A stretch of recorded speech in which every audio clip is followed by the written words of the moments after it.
dogs go. Get the dog. Come here. Stop for a minute. Hey, get back here. Hey, come here. What you doing?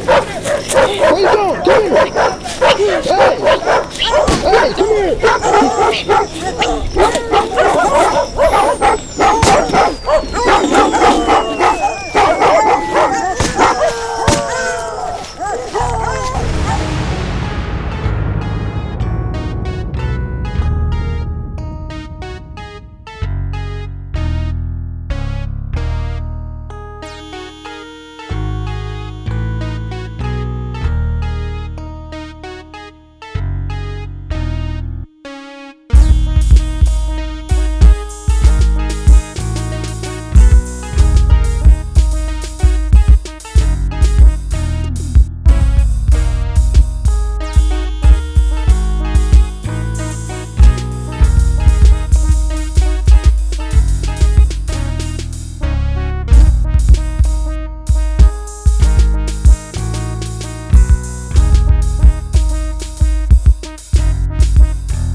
Hi, I'm the International Tate Incorporated. This is another episode of One Time for Your Mind. Today's episode is going to be brought to you by Team Tate America. Don't be history, become history. Speaking of history, let me ask you a question. Have you ever had something taken from you? What if it was never yours to begin with? Might have been your land, your virginity, your belongings. None of that stuff belongs to you. But yeah, I'm gonna make you sign a contract in a language that you can't speak. And I'm gonna be the one that explains the contract back to you. Sounds familiar? How about those 27 amendments we have? The amendments that keep being amended. That means they keep changing things to fit their particular agenda. Amendment number 1 in the U.S. is the freedom of speech. Yeah, if you say the wrong word to somebody and it goes against their creed, their religion, or their social status or marital status, they can sue you. I want to focus on the Second Amendment, which is the right to bear arms. And a lot of people talk about what our forefathers meant when they said right to bear arms.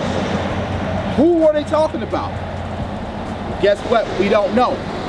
So when the Constitution was actually written, the U.S. was yet not a country. Okay, this is what the founding fathers were working on. Same thing with Christopher Columbus, who they say discovered America. But if America was discovered by Christopher Columbus, then why is it not called Columbia or Columbus? Surely if I discovered this place, I would put my name in there somewhere. But it's named after Amerigo Vespucci. Amerigo Vespucci was the second most powerful man in the world behind Julius Caesar. Okay? That's who North and South America is named after. We'll get back to Christopher Columbus in another episode. Let's focus on Amerigo Vespucci. Amerigo Vespucci was a maritime sailor from Italy, okay? And he went to the government or the king of that land, and they gave him a charter to go do what they needed to be do to go find new land, okay? So he sent out to actually map the world or conquer the world, so to speak. But remember, wherever you go in history, there's been one set of people that's always been there. You go back and look at this The black man has always been there. They tell you that the globe is what the planet is shaped like. But I know that the earth is actually flat, okay? If you go around in a circle, you get 360 degrees, like the letter O. Speaking of O, what's your blood type? If you have O as a blood type, that means you have universal blood. That's why it's shaped like an O, because it goes around and around. Let that sink in for a second. Amerigo Vespucci mapped the planet for what was left of it that wasn't already conquered by other people. And in return, he was able to name not one, but 2 continents after himself, North and South America. Pretty powerful, right? Julius Caesar was so powerful, which is the most powerful man in history on record, that 2 of your months in our calendar right now is actually named after him. July is named after Julius Caesar. And the month of August, which is named after his grandson, Julius Augustus. The original calendar had 10 months in it, starting with the month of March and ending with the month of December. DEC, which is the first part of December, means deck, which means 10. Okay? 2 months before that, you get October, 8. Now we have 12 months, but yet your car loans and your housing loans are set up on a 13th month system. Okay? So let's go through the months again. Now we have January and February, which was added by Julius Caesar. Here's a question for you. How many days in the year? Is it 364 or is it 365? What do you remember? What if I told you there's been both since you've been living it, changing it back and forth?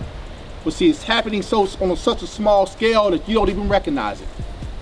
Sound crazy, right? Have you heard of something called the Mandela effect? Named after Nelson Mandela. They can't seem to figure out that Nelson Mandela died in jail in the 90s. Did he get out and become the president of South Africa and die sometime in the thousands? What do you remember? Okay? They're using that particle accelerator in Switzerland. Yes, the same people that make your watches to control time. What if I told you they went back in time and changed some things that actually affect you right now?